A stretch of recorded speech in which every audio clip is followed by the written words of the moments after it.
Good morning അച്ഛാ. അച്ഛാ, ഇന്ന് രാവിലെ ഈ ഗ്രൂപ്പിൽ നിന്ന് എൻ്റെ അളിയനെ റിമൂവ് ചെയ്ത് എൻ്റെ ശ്രദ്ധയിൽപ്പെട്ടു. അദ്ദേഹം ചെയ്ത തെറ്റെന്താണെന്ന് ഒന്ന് പറഞ്ഞാൽ കൊള്ളാം. ഈ ഗ്രൂപ്പിൻ്റെ ഐക്കൺ മാറ്റിയതാണോ അദ്ദേഹം ചെയ്ത തെറ്റ്? ഏ പള്ളിയുടെ നാമത്തിലുള്ള സെൻറ്റ് പീറ്റേഴ്സ് എന്ന പേരിലുള്ള ഒരു വാട്സപ്പ് ഗ്രൂപ്പ് തുടങ്ങിയപ്പോൾ അതിൻ്റെ ഐക്കൺ പള്ളിയുടെ കാവൽപിതാവിൻ്റെ ഫോട്ടോ അല്ലേ ഇടേണ്ടത്? അതിന് പകരം വേറെ വല്ല ഫോട്ടോയാണോ ഇടേണ്ടത്? അങ്ങനെയെങ്കിൽ അച്ഛൻ നമ്മുടെ പള്ളിയിലെ ഫോട്ടോ മാറ്റി വേറൊരു ഫോട്ടോ അങ്ങ് വെക്ക്, പ്രശ്നമില്ലല്ലോ. ഏ ഇത് ഈ മെസ്സേജ് അയക്കുമ്പോൾ എന്നെ ഇതിനകത്ത് റിമൂവ് ചെയ്യുമെന്ന് എനിക്ക് നന്നായിട്ട് അറിയാം.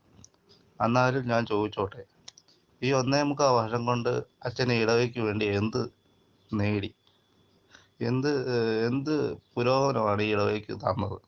ഒന്ന് പറഞ്ഞാൽ കൊള്ളാം.